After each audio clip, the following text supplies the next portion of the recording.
কেবলমাত্র মাননীয় প্রধান উপদেষ্টার সাথে আলাপ করে আমার শপথ গ্রহণের অনুষ্ঠান সম্পন্ন করা। এর বাইরে তাদের মতামত দেওয়ার কিছু নাই, কারণ ইতিমধ্যে নির্বাচন কমিশন আইন মন্ত্রণালয় হয়ে এই ফাইলটি দিয়েছে। তারা শুধুমাত্র শপথের আয়োজন করে। জনগণ আজকে আপনারা একটি প্রতিবাদ করতে নেমে এসেছেন। এই বৈরী আবহাওয়াতেও ঝড় বৃষ্টি গরম তুফান এত কিছু সহ্য করে আপনারা এখন পর্যন্ত এই আন্দোলনে সংযুক্ত আছেন। সেটার জন্য প্রথমে আমি আমাদের নেতা বাংলাদেশ জাতীয়তাবাদী দলের ভারপ্রাপ্ত চেয়ারম্যান দেশনায়ক জনাব তারেক রহমানের সাথে আমার এই মাত্র আসার সময় কথা হয়েছে। উনি আপনাদেরকে তার অন্তরের অন্তঃস্থল থেকে ধন্যবাদ এবং কৃতজ্ঞতা জানিয়েছেন। প্রিয় উপস্থিতিবৃন্দ, আজকে এই যে আন্দোলনটি আমরা শুরু করেছি একটি পর্যায় পর্যন্ত নিয়ে আসা হয়েছে। আমি স্পষ্ট করে আপনাদেরকে বলতে চাই, এখানে কোনোদিনও আমার মেয়র হওয়ার, মেয়র শপথ নেওয়ার বা ক্ষমতা গ্রহণ করার উদ্দেশ্য অথবা মূল লক্ষ্য ছিল না। আমরা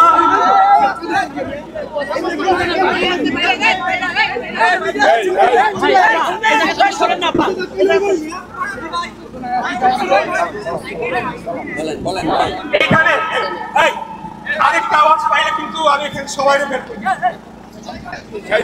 আমি গুরুত্বপূর্ণ বক্তব্য রাখছি ঢাকাবাসীর উদ্দেশ্যে এবং এখানে জাতীয় সকল মিডিয়ার মাধ্যমে দেশবাসীর উদ্দেশ্যে কিছু বক্তব্য রাখতে চাচ্ছি। দয়া করে আপনারা মনোযোগ দিয়ে শুনবেন। আজকে যে আন্দোলনটি হচ্ছে সেটি হয়তোবা আমি ইশরাক হোসেন আমার প্রতি বৈষম্য করা হয়েছে। আমি আদালতের রায়ের মাধ্যমে আমি যে মামলাটি করেছিলাম আইন মেনে সেই মামলার রায় পেয়েছি। এখন আইন অনুযায়ী আমার এতদিনের শপথ নিয়ে বসার কথা সেটা দিচ্ছে না। সেটার জন্য হয়তোবা আপনারা অনেকে মনক্ষুণ্ণ হয়েছেন, এসেছেন। কিন্তু আমি আবারও বলতে চাই, আজকের এই আন্দোলন কোনো এক ব্যক্তির ক্ষমতা অথবা কোনো একটি পদের জন্য লড়াই নয়। আজকের এই লড়াইটি নির্ধারণ করে দিবে যে এই বছর ডিসেম্বর মাসের মধ্যে আমরা আদৌ একটি জাতীয় নির্বাচন, যেখানে জনগণের সুষ্ঠু সঠিক ভোটদানের মাধ্যমে এবং সঠিক গণনা এবং ফলাফল ঘোষণার মাধ্যমে একটি জনগণের সরকার প্রতিষ্ঠা হবে। আজকে যে ঘটনাগুলো ঘটেছে ইতিমধ্যে আমি সবকিছুই মিডিয়ার কাছে বলেছি, আপনারাও দেখেছেন। আমি খুবই সংক্ষিপ্তে আপনাদেরকে পুরো বিষয়টা আজকে বলতে চাই, খুব সংক্ষিপ্তে, কিন্তু আপনাদেরকে বুঝে নিতে হবে। এই মামলাটি করা হয়েছিল 2020 সালের 1 ফেব্রুয়ারি আমার নির্বাচনের 30 দিনের মাথায় 3 মার্চ ইলেকশন কমিশনের যে ট্রাইব্যুনাল সেই আইনটি মেনে করা হয়েছিল। দীর্ঘদিন যাবৎ কোনো প্রতিকার পাই নাই, দেশে আইনের শাসন ছিল না। উনি হাসিনার আত্মীয় মেয়র তাপসকে অবৈধভাবে রাত 1টার সময় জোর করে গ্যাজেট ঘোষণা করে বিজয়ী ঘোষণা করা হয়েছিল। যখন 5টা থেকেই আমরা বিভিন্ন কেন্দ্র থেকে ফলাফল পাচ্ছিলাম, আমি এগিয়েও ছিলাম। 6:15টার দিকে বন্ধ করে দেয়, রাত 1টার দিকে তখন এটা একটা মানওয়ার ফলাফল ঘোষণা করে। সেটাকে অবৈধ যে আমরা মামলা করেছিলাম এবং পরবর্তীতে সকল সাক্ষী প্রমাণ সবকিছু শুনানি শেষে আদালত কর্তৃক নির্ধারিত হয়েছে যে মামলাটি সঠিক ছিল এবং আমি বিজয়ী প্রার্থী হতে পারি আইন অনুযায়ী। এরপর নির্বাচন কমিশনে পাঠানো হয়। কমিশনের সেখানে বিজ্ঞ আইনজীবীরা রয়েছে, আমার জানা মতে 7-8 জন ডিস্ট্রিক্ট জজ, তারা আইনজীবী প্যানেল হিসেবে কাজ করে থাকেন।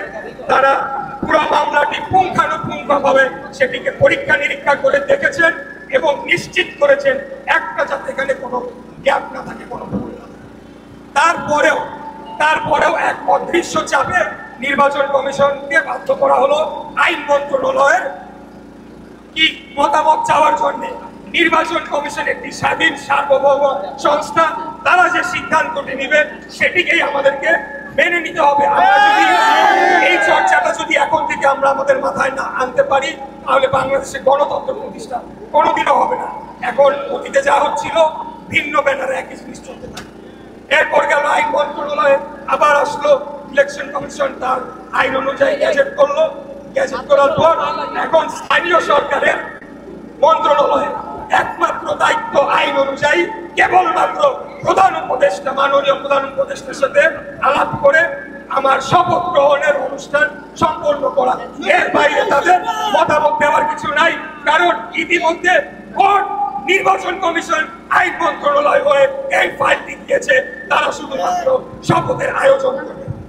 এরপরে আপনারা দেখেছেন একটি নতুন দল, যাদের ব্যাপারে আমি অত্যন্ত আশাবাদী ছিলাম, সত্যি কথা বলতে, যে নতুন তরুণদের একটি দল প্রতিষ্ঠা হচ্ছে, এটা বাংলাদেশের রাজনীতির জন্য ভালো, আমাদের জন্যও ভালো, তরুণরা নেতৃত্বে এগিয়ে আসুক। কিন্তু আমরা দেখলাম যে দল গঠন করার পর এই সরকারের মধ্যে তাদের দলের কয়েকজন প্রতিনিধি রয়ে গেল। তার মানে আমরা যে কারণে আন্দোলন শুরু করেছিলাম 11 সালে, যে একটা সম্পূর্ণ নিরপেক্ষ সরকারের অধীনে জাতীয় নির্বাচন হবে, সেখান থেকে আবার আমরা পেছনে গেলাম। এখানে আমি একজন উপদেষ্টার উদাহরণ দিব, জনাব নাহিদ ইসলাম। অত্যন্ত উনি একটা ভালো পদক্ষেপ নিয়েছেন, প্রশংসনীয়। উনি পদত্যাগ করে গিয়ে রাজনীতি গিয়ে জয়েন করেছেন। কিন্তু বাকি যে দুজন উপদেষ্টা রয়েছে তারা এখনো এই সরকারের ভেতরে রয়েছে এবং তাদেরকে মদত দিচ্ছে আরো 2-1 উপদেষ্টা, যারা সম্মিলিতভাবে বাংলাদেশ জাতীয়তাবাদী দল আগামীতে যাতে নির্বাচনে না আসতে পারে, ভালো না করতে পারে, রাষ্ট্র ক্ষমতায় না আসতে পারে, আমাদের নেতা দেশে এসে দেশ সংস্কারের যে 31 দফা দিয়েছে সেটাকে বাস্তবায়ন না করতে পারে, সেটার মধ্যে যুক্ত রয়েছে। এখন আমরা